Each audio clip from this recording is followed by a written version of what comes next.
ሰላም እንዴት አላችሁ? ቴዲ አፍሮ ኢትዮሪካ ከሃይማኖት አባቶች እስከ ፓስተሮች ያሶምባ ሲባለኔ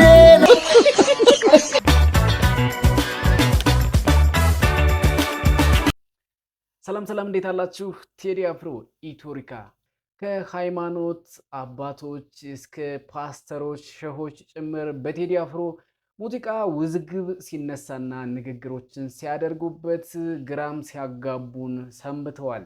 ዛሬ ደግሞ የምነግራችሁ አዲሱ መረጃ የምስራቅ አፍሪካ ልዩ መልእክተኛ የአሜሪካው አምባሳደር ቲቦር ነጊ ስለ ቴዲ አዲስ ነገር ብለዋል። ኢትዮሪካ አሁንም ቢሆን ማነጋገሩን እንደቀጠለ ይገኛል። የአሜሪካው ልዩ መልእክተኛ እንግዲህ እንደተናገሩት ሆነ ኢትዮጵያውያን ዝነኛ አቀንቃኝ ቴዲ አፍሮን ሙዚቃ እንዲያዳምጡ ጥሪያቸውን አስተላልፈዋል።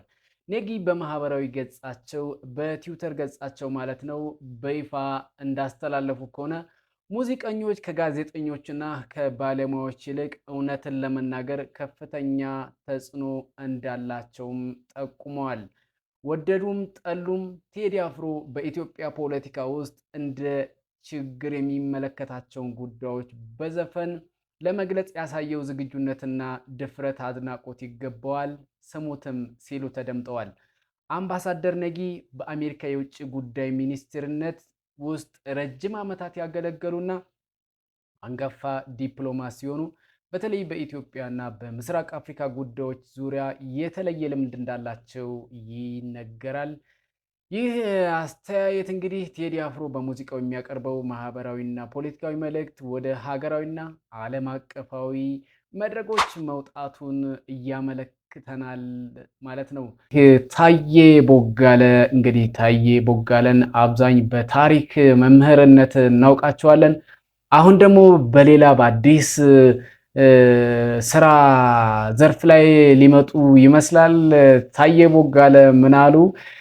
የተዋህዶ ልጅ ነኝ፣ ኢየሱስ ጌታ ነው፣ መዳን ከእሱ ሌላ በማንም የለ ሲሉ ተደምጠዋል።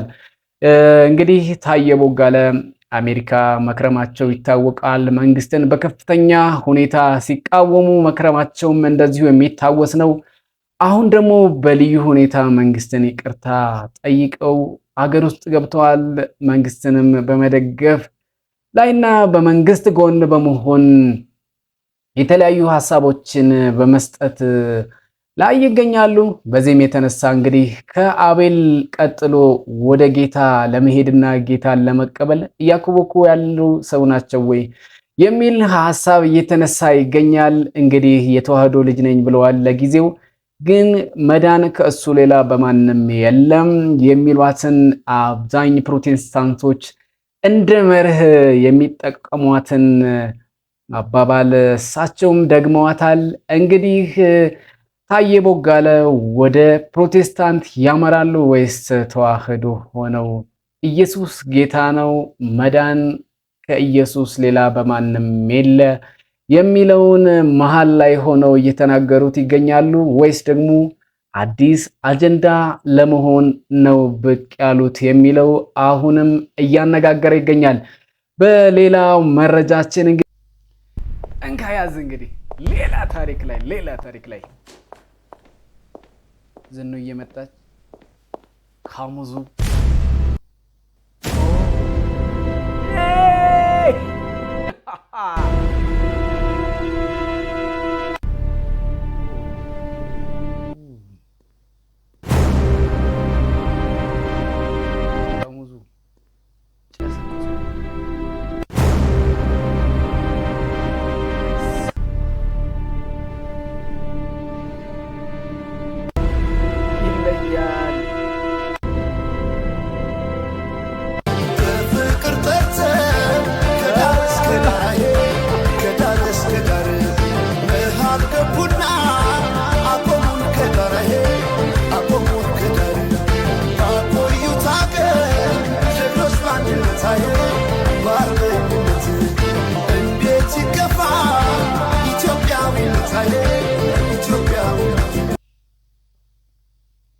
አብይ ግን ይሄ ሙዚቃ በጣም ነው የተመቸው የሚመስለው።